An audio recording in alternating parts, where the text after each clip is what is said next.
Livro do Céu, volume 1, segunda parte, 14 de setembro de 1899.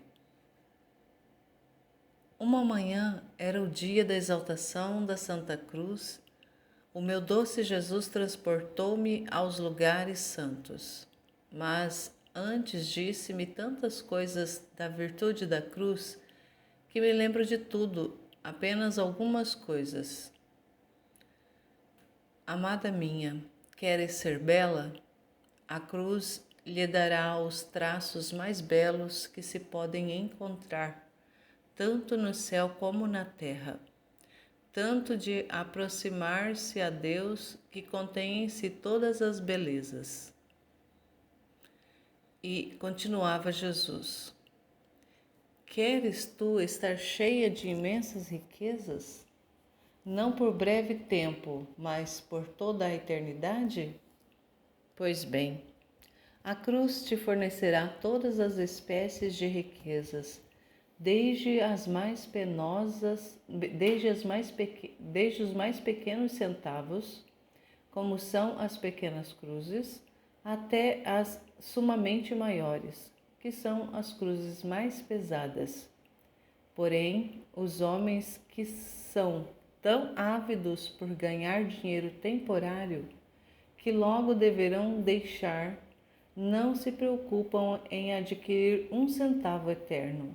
E quando eu, tendo compaixão deles, vendo sua despreocupação por tudo o que se refere ao eterno, benignamente lhes levo a ocasião, em vez de tomá-lo a bem, se indignam e me ofendem. Que loucura humana, parece que a entendem ao contrário.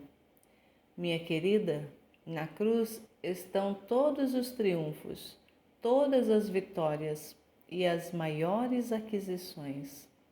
Para ti não deve haver outra mira senão a cruz, e esta te bastará por tudo. Hoje quero te contentar aquela cruz que até agora não bastava para poder te estender e crucificar-te completamente. É a cruz que tens levado até agora. Portanto, devendo crucificar-te completamente, tens necessidade de que faça descer novas cruzes sobre ti. Então, aquela cruz que até agora levaste, a levarei ao céu, para mostrá-la a toda a corte celestial, como o penhor de seu amor. E outra maior farei descer do céu, para poder satisfazer meus ardentes anseios que tenho sobre ti. Enquanto Jesus dizia isto, apresentou-se diante de mim aquela cruz que tinha visto as outras vezes, e tomei-a. Estendi-me sobre ela. Enquanto estava assim, abriu-se o céu e desceu o evangelista João, e trazia a cruz que Jesus me tinha indicado. A rainha mãe e muitos anjos, quando chegaram junto a mim, tiraram-me de cima daquela cruz e puseram-me sobre a que me tinham trazido, muito maior. Um anjo tomou aquela cruz de antes e a levou ao céu. Depois disso, Jesus, com suas próprias mãos, começou a me pregar sobre aquela cruz. Mamãe Rainha me assistia. Os anjos e João proporcionavam os pregos. Meu doce Jesus mostrava tal alegria de crucificar-me que só por esta alegria Jesus não só teria sofrido a cruz, mas outras penas ainda. Me parecia que o céu fazia nova festa por mim ao ver o contentamento de Jesus. Muitas almas do purgatório foram libertadas, embarcando no voo para o céu, e alguns pecadores foram convertidos, porque meu divino esposo a todos fez partícipes do bem de meus sofrimentos. Além disso, quem pode dizer as dores intensas que sofri, ao estar bem estendida sobre a cruz e ao serem trespassadas as mãos e os pés com os pregos. Mas, especialmente nos pés, era tanta a atrocidade das penas que não podem ser descritas. Quando terminaram de me crucificar, eu me sentia nadando no mar das penas e das dores. A mamãe rainha disse a Jesus: Meu filho, hoje é dia de graça. Quero que lhe partilhe todas as suas penas. Não fica mais que lhe atravesse o coração com a lança e lhe renove a coroa de espinhos. Então Jesus tomou a lança e me trespassou o coração de lado a lado. Os anjos tomaram uma coroa de espinhos muito densa, a deram na mão da Santíssima Virgem. Ela mesma me cravou na cabeça. Que dia memorável foi para mim, de dores, sim, mas também de contentamentos, de penas indizíveis, mas também de alegrias. Basta dizer que era tanta a força das dores que Jesus todo esse dia não se moveu de meu lado para sustentar minha natureza, que desfalecia pela intensidade das penas. Aquelas almas do purgatório que tinham voado para o céu desciam junto com os anjos e rodeavam minha cama, me recreando com seus cânticos e agradecendo afetuosamente que por meus sofrimentos as havia libertado daquelas penas. E sucedeu que, tendo passado 5 ou 6 dias daquelas penas tão intensas, com grande aflição minha, começaram a diminuir. E então pedi ao meu amado Jesus que me renovasse a crucificação. E ele às vezes cedo e às vezes não. Tinha prazer em me transportar aos lugares santos e me participava as penas de sua dolorosa paixão. Agora a coroa de espinhos, agora a flagelação. Agora levava a cruz ao Calvário e agora a crucificação. Às vezes um mistério por dia e às vezes todo num dia, segundo ele gostava. E isto era para minha alma de grande dor e contentamento. Mas me resultava amarguíssimo quando mudava a cena, e em vez de sofrer eu, era espectadora de ver sofrer a meu amantíssimo Jesus as penas da dolorosa paixão. Ah, quantas vezes eu estava no meio dos judeus junto com a mãe rainha, para ver meu amado Jesus sofrer. Ah, sim, como é verdade que é mais fácil sofrer-se a si mesmo do que ver sofrer a pessoa amada. Outras vezes, renovando meu doce Jesus estas crucificações, recordo que me disse: Amada minha, a cruz faz distinguir os réprobos dos predestinados. Bem como no dia do juízo, os bons se alegrarão ao ver a cruz. Assim, desde agora, se pode ver se alguém se salvará ou se perderá. Se ao apresentar-se à cruz, a alma a abraça, a leva com resignação, com paciência, e beija e agradece a mão que a envia. É sinal de que é salvo. Se, ao contrário, ao apresentar-se à cruz, se irritam, a desprezam e chegam até me ofender, pode dizer que é um sinal de que essa alma se encaminha pela via do inferno. Assim farão os réprobos no dia do juízo, que ao ver a cruz se afligirão e blasfemarão. A cruz diz tudo. A cruz é um livro que, sem engano, e as claras notas te diz e te faz distinguir o santo do pecador, o perfeito do imperfeito, o fervoroso do morno. A cruz comunica tal luz à alma que desde agora não só faz distinguir o bom do réu, senão faz conhecer quem deve ser mais ou menos glorioso no céu, quem deve ocupar um posto superior ou um posto menor. Todas as outras virtudes estão humildes e reverentes diante da virtude da cruz, e, enxertando-se com ela, recebem maior brilho e esplendor. Quem pode dizer que chamas de desejos ardentes punha em meu coração este falar de Jesus? Sentia-me devorar pela fome de sofrer, e ele, para satisfazer minhas ânsias, ou bem, para fazê-lo melhor, o que ele mesmo me infundia, renovava-me a crucificação. Recordo que às vezes, depois de renovadas estas crucificações, me dizia: amada do meu coração, desejo ardentemente que não só crucificar-te a alma e comunicar-te as dores da cruz ao corpo, mas desejo selar-te também o corpo com o selo das minhas chagas, e quero ensinar-te a oração para obter esta graça. A oração é esta: eu me apresento diante do trono supremo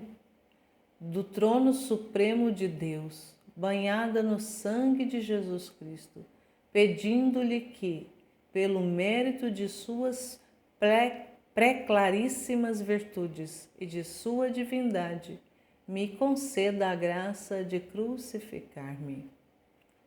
E eu, apesar de que sempre tive aversão a tudo o que pode aparecer exteriormente, como ainda tenho, no ato em que Jesus dizia, isto me sentia infundir tal anelo de satisfazer o desejo que ele mesmo dizia, que também eu me atrevia a dizer a Jesus que me crucifica na alma e no corpo.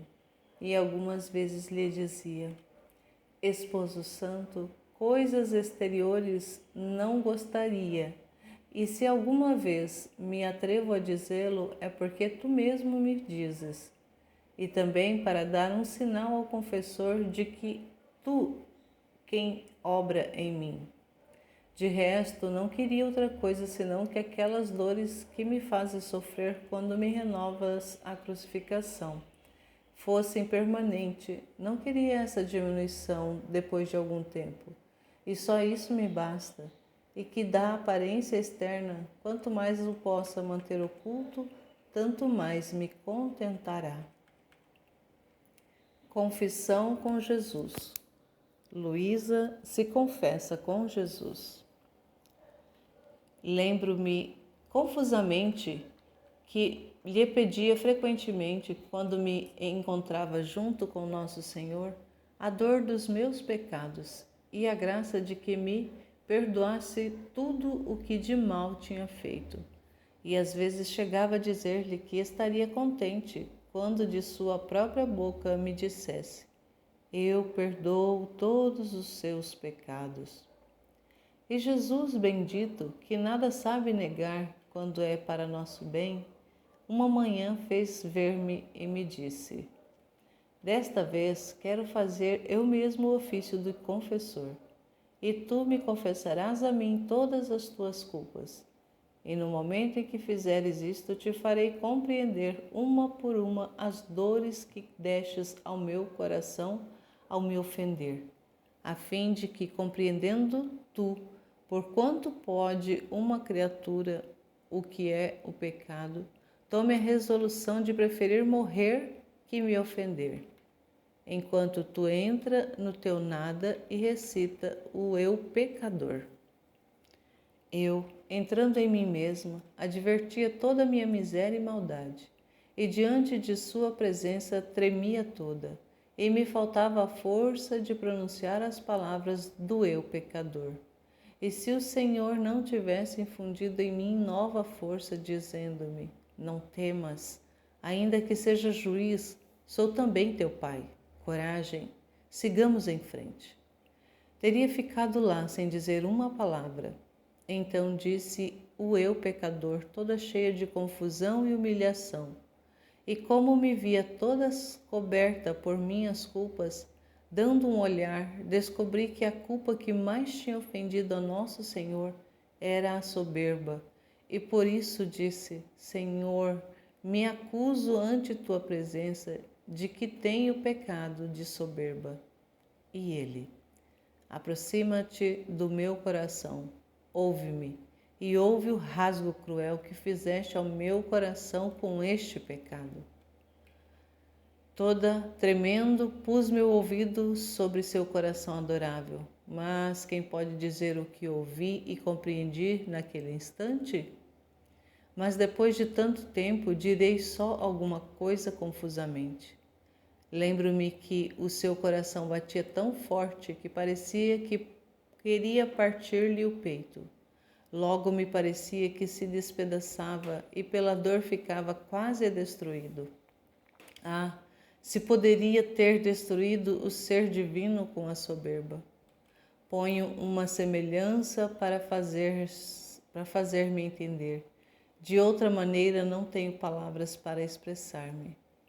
Imaginai um rei e a seus pés um verme, que elevando-se e inflando-se começa a crer alguma coisa e que chega a tal atrevimento que, elevando-se pouco a pouco, chega à cabeça do rei e quer tirar-lhe a coroa para colocá-la sobre sua cabeça. Logo, o despoja de suas vestes reais, o lança do trono e finalmente trata de matá-lo.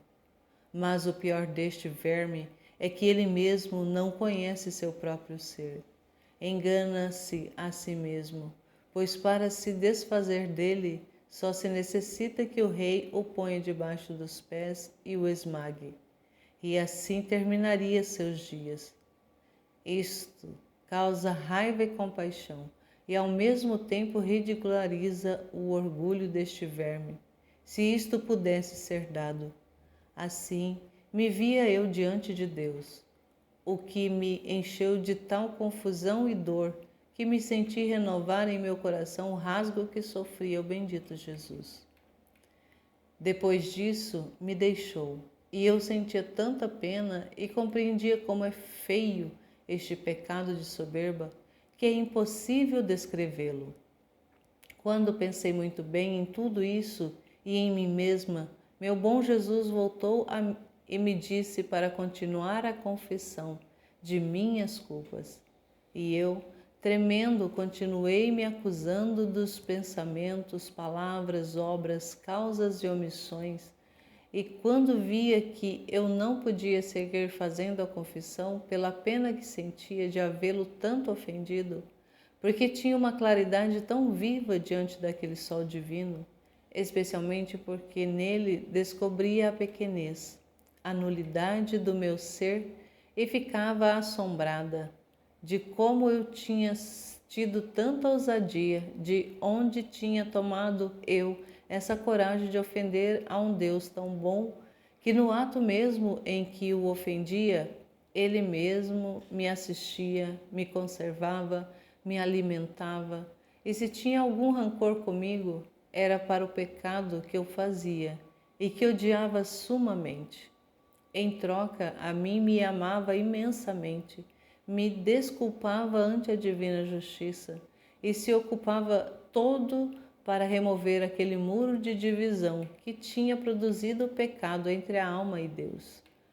Oh, se todos pudessem ver quem é Deus e quem é a alma no momento em que peca, todos morreriam de dor e eu acredito que o pecado seria exilado da terra. Então, quando Jesus bendito via que pela pena não podia mais, retirava-se e me deixava para que compreendesse muito bem o mal que tinha feito. E depois voltava de novo, e eu continuava acusando minhas culpas. Mas quem pode dizer todo o que compreendi e explicar uma por uma as diversas afrontas e as dores especiais que com as minhas culpas tinha causado a Nosso Senhor? Sinto-me quase impossibilitada de me explicar, e também porque não me lembro muito bem.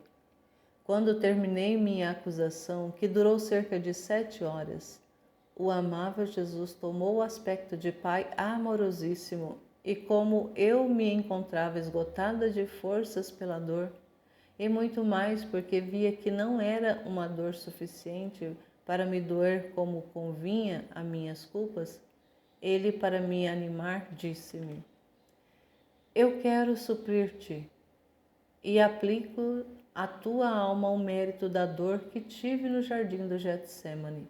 Só isto poderá satisfazer a justiça divina.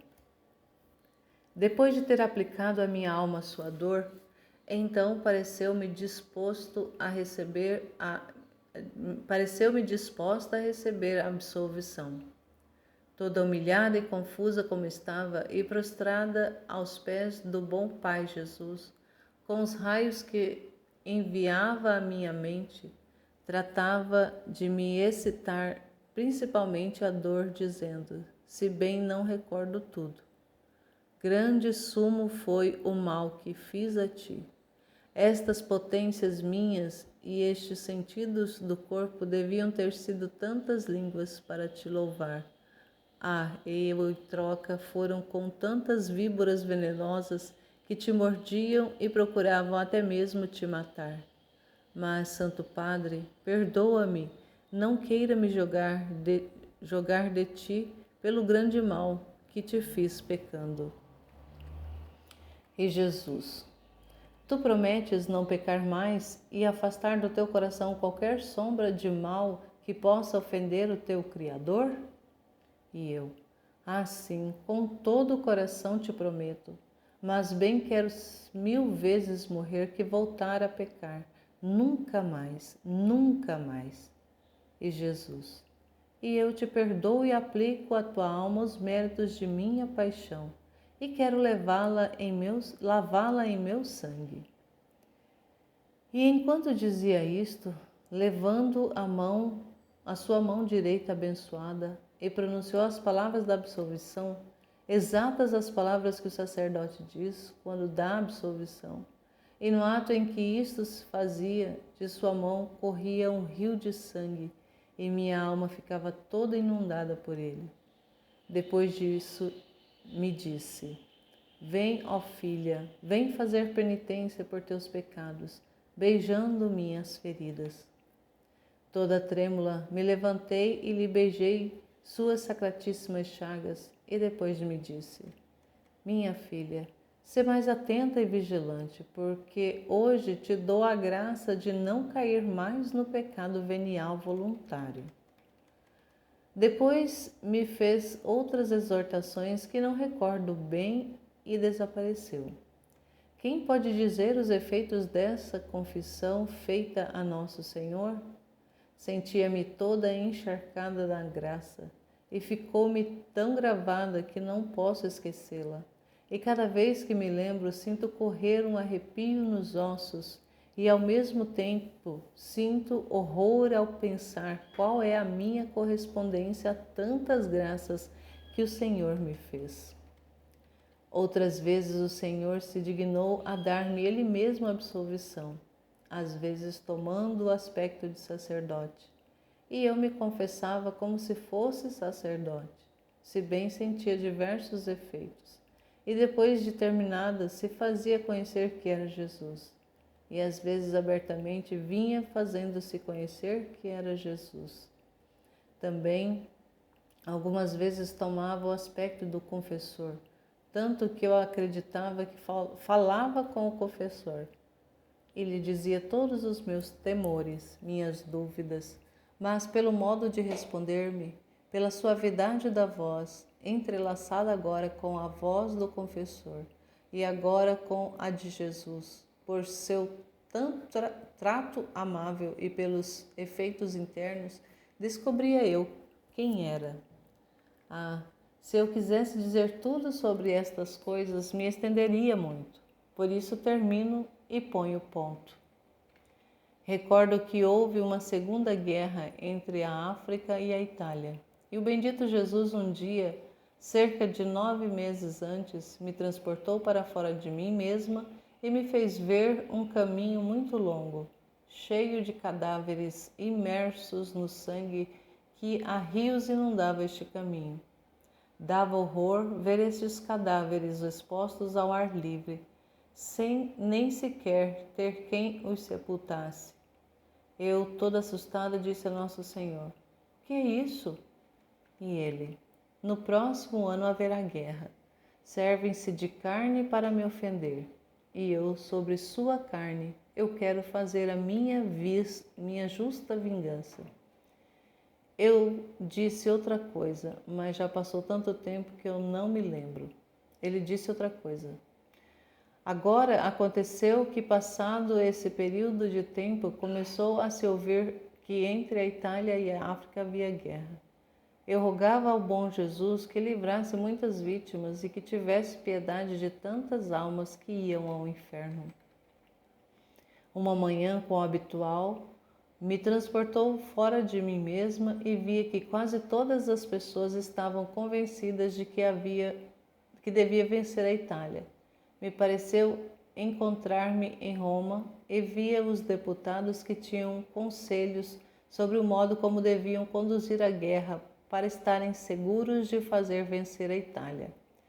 Estavam tão inchados de si mesmos que dava piedade, mas o que mais me impressionou foi ver que estes tais, quase todos eram maçons, almas vendidas ao demônio. Que triste tempos!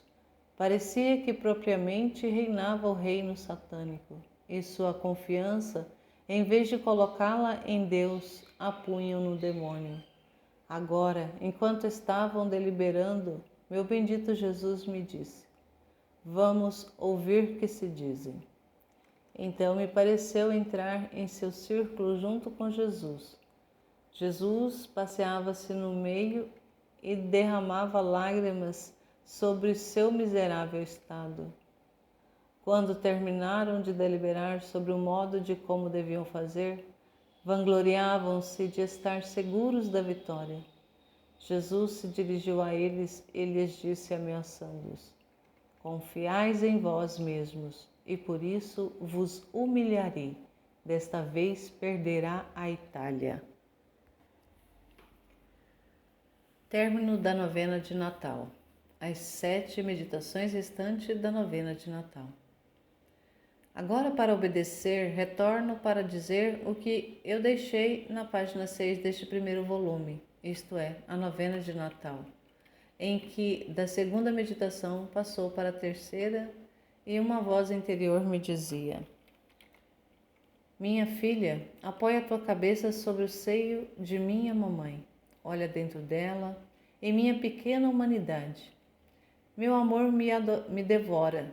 Os incêndios dos oceanos, os mares imensos do amor de minha divindade me inundam, me incineram.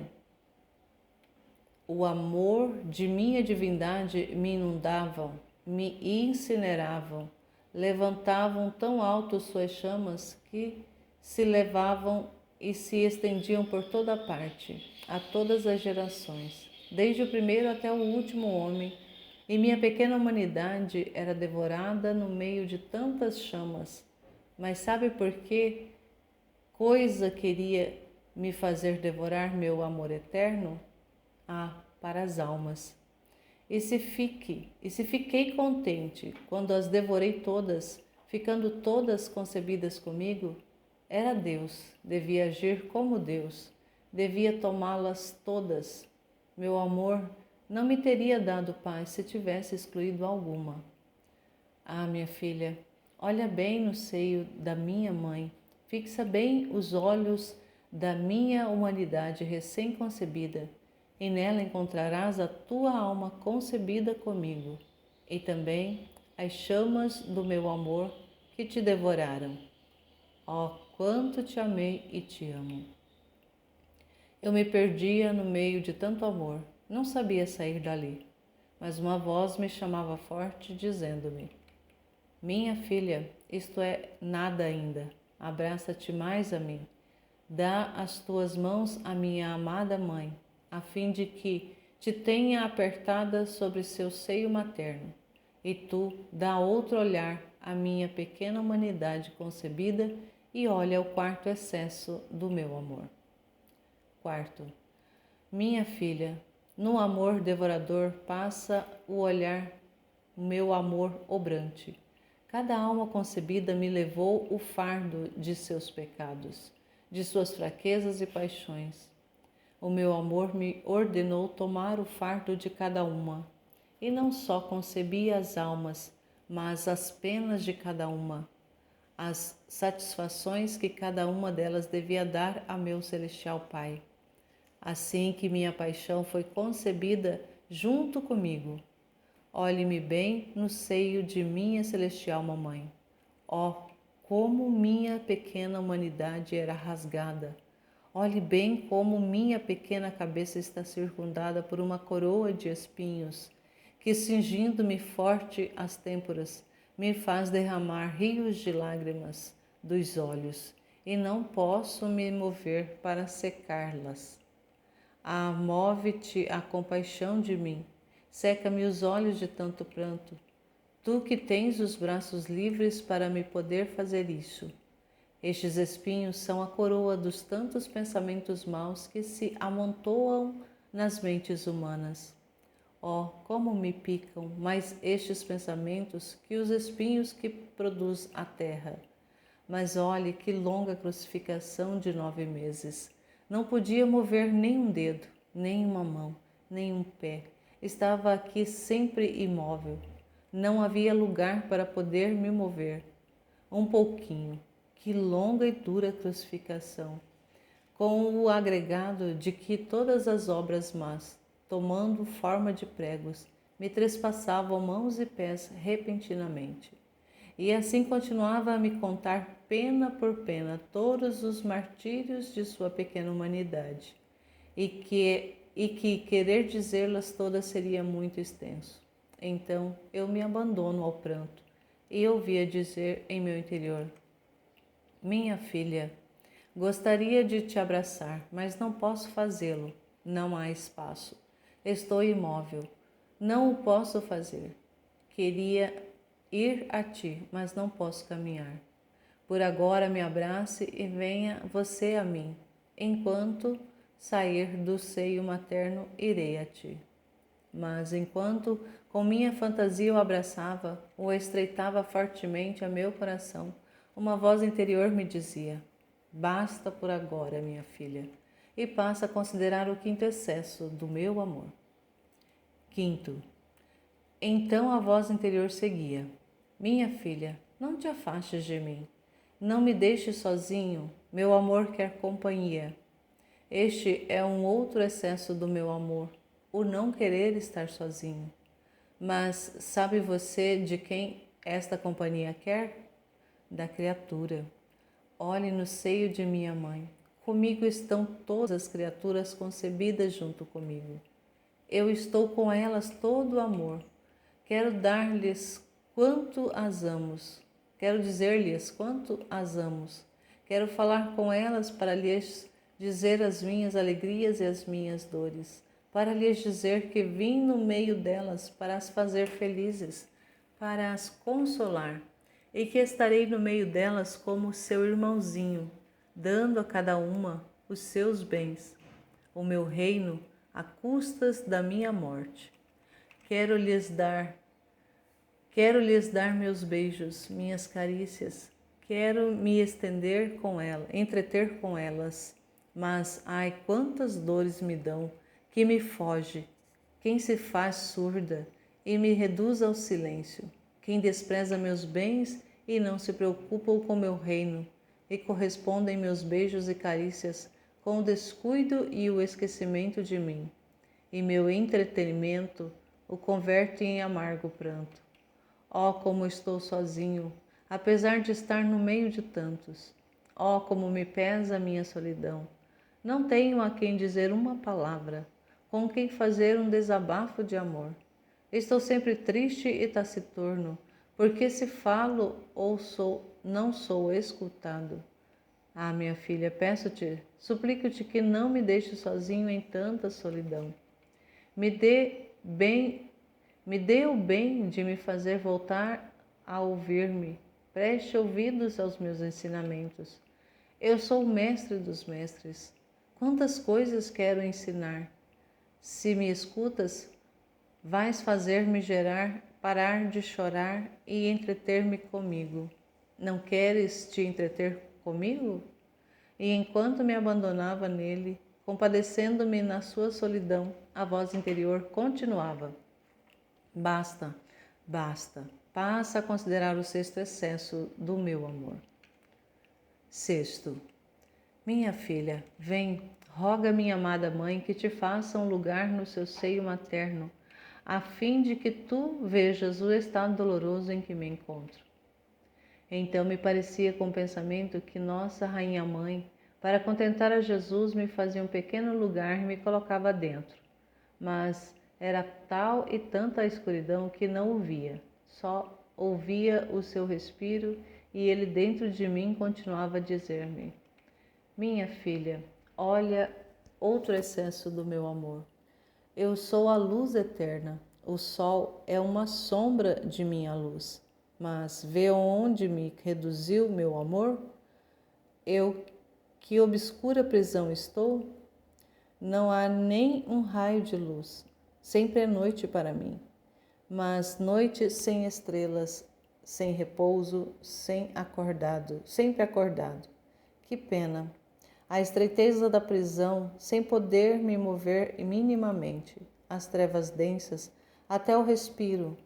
Respiro por meio do respiro de minha mãe. Oh, como é cansado! E além disso, acrescenta as trevas das culpas das criaturas. Cada culpa era uma noite para mim. As que, unindo-se juntas, formavam um abismo de escuridão sem confins. Que pena! O excesso do meu amor fazer-me passar por uma imensidão de luz, de plenitude a uma profundidade de densas trevas e de tais estreitos, até me faltar a liberdade do peito, do respiro. E isto tudo por amor das criaturas. E enquanto dizia, gemia, quase com gemidos sufocados por falta de espaço, e chorava. Eu me desfazia em pranto, lhe agradecia, compadecia. Queria lhe fazer um pouco de luz com o meu amor, como ele dizia. Mas quem pode dizer tudo? A mesma voz interior acrescentava: basta por agora, passa ao sétimo excesso do meu amor. Sétimo, a voz interior continuava: minha filha, não me deixe sozinho em tanta solidão e em tanta escuridão. Não saia do seio de minha mãe, para que veja o sétimo excesso do meu amor. Escuta-me. No seio de meu Pai Celestial eu era plenamente feliz. Não havia bem que não possuía. Alegria, felicidade, tudo estava à minha disposição. Os anjos reverentes me adoravam e estavam às minhas ordens. Ah, o excesso de meu amor poderia dizer que me fez trocar fortuna, me restringiu nesta trétrica prisão. Me despojou de todas as minhas alegrias, felicidades e bens, para me vestir com todas as infelicidades das criaturas. E tudo isto para fazer a mudança, para dar a elas minha fortuna, minhas alegrias e minha felicidade eterna. Mas isso não teria sido nada se não tivesse encontrado nelas só ingratidão e obstinada perfídia. Oh, como meu amor eterno ficou surpreso ante tanta ingratidão e chorou a obstinação e perfídia dos homens. A ingratidão foi o espinho mais pungente que me traspassou o coração, desde a minha concepção até o último instante de minha vida, até minha morte. Olhe para meu coraçãozinho, ele está ferido e está a pingar sangue. Que pena! Que dor eu sinto, minha filha. Não sejas ingrata. A ingratidão é a pena mais dura para teu Jesus. É fechar minha cara às portas para me deixar de fora, aterrado de frio. Mas, ante tanta ingratidão, meu amor não se deteve e se pôs em atitude de amor suplicante, orando, gemendo e mendigando. e este é o 8º excesso de meu amor. 8º. Minha filha, não me deixe sozinho.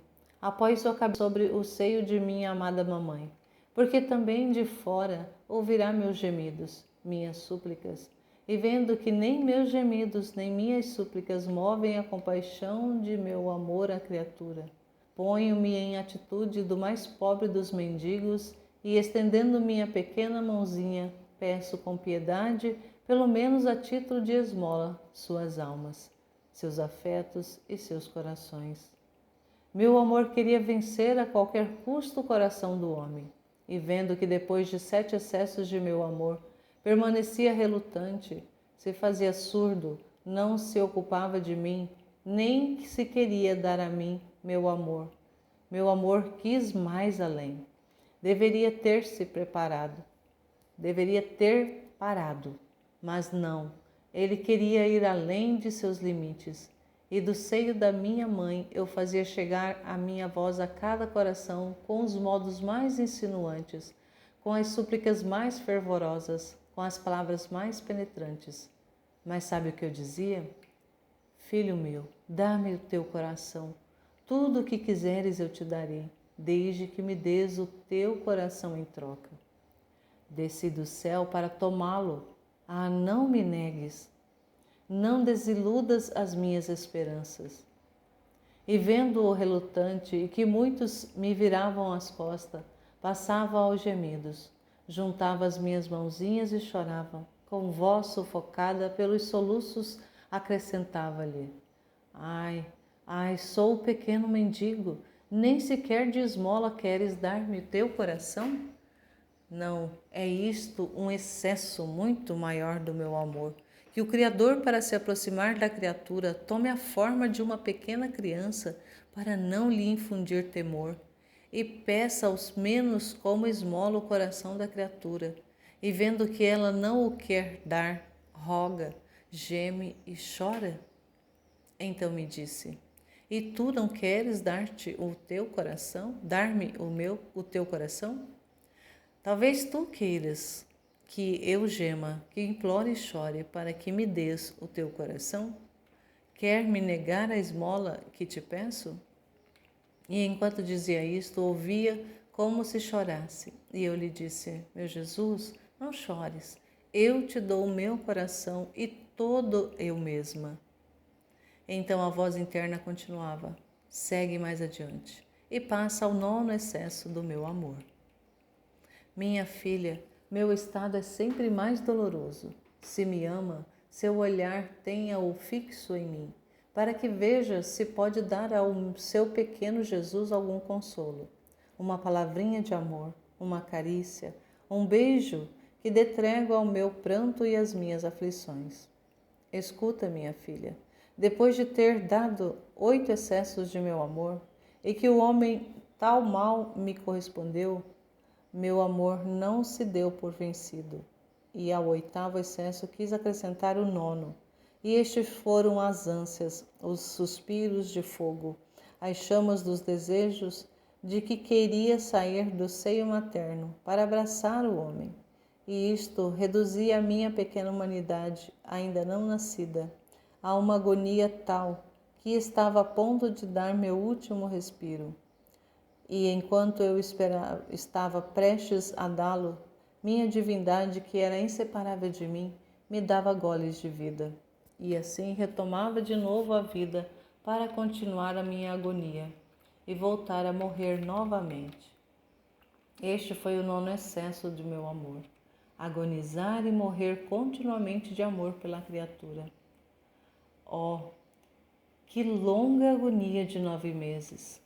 Oh, como o amor me sufocava e me fazia morrer!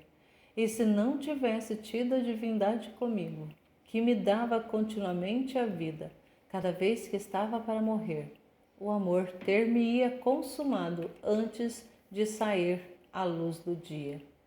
Depois acrescentava: Olha para mim, escuta-me, como agonia, como o meu pequeno coração bate, se afana, arde. Olha para mim, agora morro. E fazia um profundo silêncio.